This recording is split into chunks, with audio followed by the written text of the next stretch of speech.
एक सेठ का इकलौता बेटा बड़ा बिगड़ा हुआ था।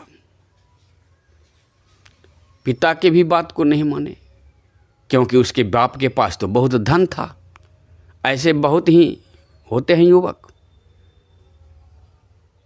जिसके बाप के पास धन होता है वो धन का कदर नहीं करता है। तो सेठ का एक मुनीम भी था। मुनीम भी समझावे और उसके बाप सेठ भी समझावे, लेकिन वो माने नहीं। बिगड़े हुए दोस्तों के साथ धन को बर्बाद करे। सेठ को चिंता सताते रहे। जब सेठ का अंतिम समय आया तो आखिर ते बेटा बेटा था, पुत्र के मोह में किसको भी नहीं सुतबित लोक स्नातिनी कही कर मतीन कृतना मलिनी। तो सेठ ने एक डायरी में श्लोक लिख दिया शरीर त्यागने से पहले। उसमें लिखा था, कर विचार बज चार ही नैनन निरख निहार, देवालय के शिखर पर माल धरो है सार। नीचे लिखा था कौन समय, चैत महीना अमावस तिथि, दिन के बजते चार, देवालय के शिखर पर माल गरियो है सार। ये 2 श्लोक लिख करके डायरी रख दिया और उसका शरीर छूट गया। जब शरीर छूट गया तो इकलौता बेटा था, तो क्रियाक्रम तो उसी को करना है, पड़ोसिया थोड़े करेंगे। सब क्रियाक्रम उसका जब समाप्त हो गया, अब जो धन था कमाया हुआ धीरे धीरे दोस्तों में खर्च करते करते दरिद्र हो गया। अब खोजने लगा कि अलमारी में कहीं कुछ तो रखा होगा। कुछ आदमी का शौक होता है किताब में भी रखना। तो ऐसे जब कहीं नहीं मिले तो किताब उल्टाने, उसमें एक डायरी मिल गई। वही डायरी उसके पिता का लिखा हुआ है। तो उसको जब उल्टाया तो उसमें लिखा हुआ था, कर विचार बज चार ही नैनन निरख निहार, देवालय के शिखर पर माल धरियो है सार। नीचे लिखा हुआ था, चैत महीना अमावस तिथि, दिन के बजते चार, देवालय के शिखर पर माल गरियो है सार। उसने क्या किया, दोनों मंत्र को पढ़ा, दोस्तों को पढ़ाया। कहा इसमें क्या है, ये तो फागुन का महीना है, आने दे चैत का महीना। चैत के महीना में अमावस की तिथि पर चढ़ेंगे। और गुम्बज मंदिर का, उसके पिता ने दरवाजे पर मंदिर भी बना रखा था शिव जी का। दोस्तों के कहे मुताबिक चैत का महीना आया और सब दोस्त छेनी हथौड़ा लेकर चढ़ गए मंदिर पर। ठका ठक तोड़ते तोड़ते सारे गुम्बद तोड़ दिया, कुछ भी नहीं मिला। मंदिर तोड़ दिया, कुछ भी नहीं मिला। मंदिर के नीचे का जमीन खोद दिया, कुछ भी नहीं मिला। दोस्तों ने कहा, देख तेरा बाप जो है ना, सौतेला व्यवहार तेरे साथ किया है। पहले भी बांध के रखता था, हाथ कस के रखता था, मुट्ठी बांध के, खर्चा करने को देता नहीं था। अब मरने के बाद भी तुमको बेवकूफ़ बना के गया। कहाँ है देवालय के शिखर पर, पूरी दीवार तोड़ दिए मंदिर का। देवालय के शिखर पर अब तो मजदूरी करने की नौबत आ गई। सेठ जब समाप्त हुआ था तो उसके मुनीम भी चले गए थे। उसको बतावे कौन। संजोग से एक दिन मुनि मुधरे से गुजरता है तो सोचा देखूं सेठ के बेटा का क्या हाल है। पहुंचा वहाँ तो उसको कहा, रे इस हालत में तू मजदूरी कर रहा है।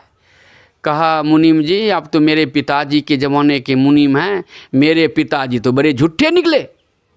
कहा, क्या हुआ। कहा, देखिए डायरी में लिखा हुआ है, कर विचार बज चार ही नैनन निरख निहार, देवालय के शिखर पर माल गरियो है सार।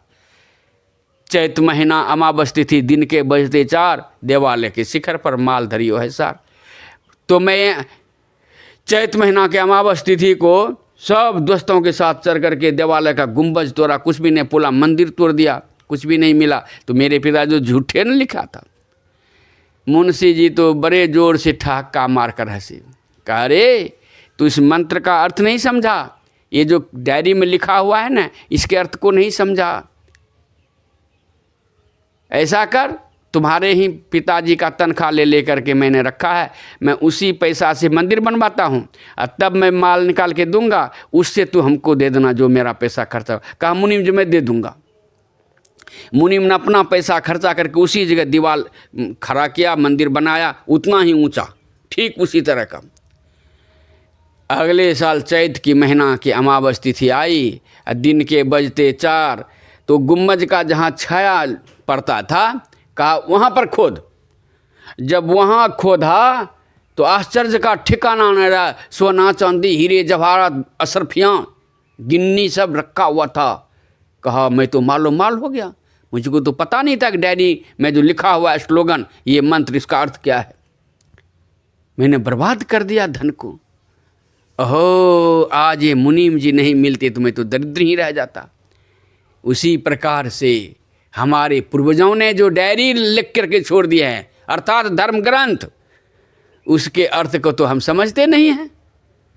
तब कोई सद्गुरु रूपी मुनीम जब आते हैं, धर्म ग्रंथ के अर्थ को समझाते हैं, तब असल में बताते हैं कि बाहर में जिसे ढूंढ रहे हो भीतर में ही है, देवालय के शिखर पर।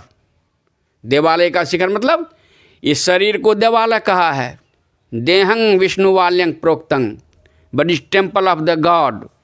इस देवालय के शिखर पर माल धरियो है सार। देखिए क्या कहते हैं भगवान शिव, देहस्था सर्व विद्याश्च देहस्था सर्व देवता देहस्था सर्व तीर्थानी।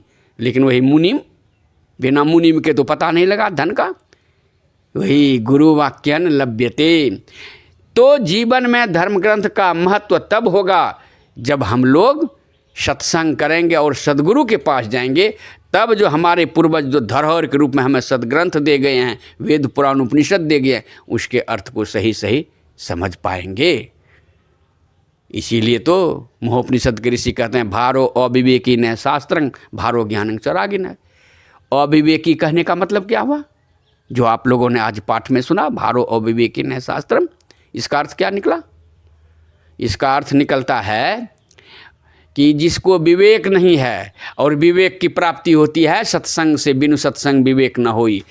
इसका अर्थ क्या निकला कि जो सत्संग करेंगे वही ठीक ठीक सभी ग्रंथों को समझ सकते हैं पढ़ करके, बगैर सत्संग का वो कुछ नहीं कर सकते हैं।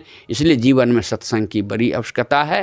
गोस्वामी जी श्री हरि से मांगे भी थी, दे ही सत्संग श्री रंग भव भंग कारण शरण शोकहारी। यदि समस्त चिंता और शोक से बचना चाहते हैं तो जीवन में सत्संग जरूर करें।